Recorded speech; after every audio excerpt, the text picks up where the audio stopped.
نتكلم شويه في الكوره يا جدعان، عشان انا في حاجات دلوقتي بقت بتشلني. انا في العادي بالنسبه لامام عاشور، انا راجل اهلاوي، بالنسبه لامام عاشور انا شايفه لعيب وجامد وكل حاجه، بس اللي هو مش بحبه يعني عادي. بس امبارح في ماتش بيراميدز لا حبيته. الواد بيلعب بقلبه وبيجري قوي وبيزعق لده وبيزعق. هو مش محتاج ياخد لقطه. اللي بيقول لك ان هو واخد لقطه هو مش محتاج ياخد لقطه يا معلم. الواد في ماتش الهلال هو اللي جايب جون اللي خلاك تصعد. انت لو انت كنت 0-0 كان ممكن الهلال يجي لك في اي وقت ويتعادل معاك، وتخش بقى في هاسل بقى بتاع ضربات الجزاء، وفي الاخر تطلع من الهلال السوداني وكان زماننا متحفل علينا.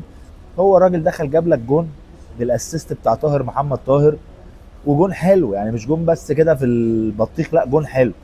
ده مش محتاج ياخد لقطه، هو الواد حلو لما يزعق هياخد اللقطه، مش لما يجري بعنف دقيقه 95 تعمل سبرنت من الملعب، من نص الملعب التاني بتاعك.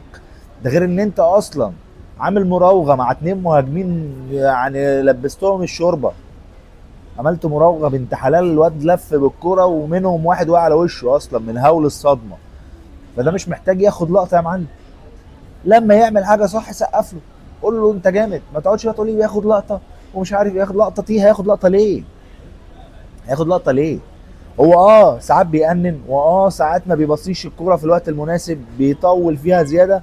بس ده ما يمنعش ان هو لعيب حلو، ما يمنعش ان هو لعيب حلو، ما يمنعش ان هو لما يعمل حاجه حلوه اقول له برافو عليك. انا بالنسبه لي حبيته امبارح. انا بقول لك انا كان بالنسبه لي عادي، لا انا امبارح حبيته.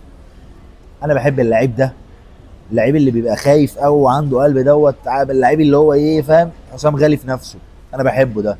اشرف داري برضو بعد ما الجون جه، حته ان انت عندك العنفوان بتاع ان انت يا تعادلت وبتاع، لا ده مش موجود عند كل اللعيبه. بص في وشوش كل اللعيبه هتلاقي في منهم لعيبه موظفين، موظفين والله، بيغلطوا الغلطه ويقول لك معلش بس انا غلطت.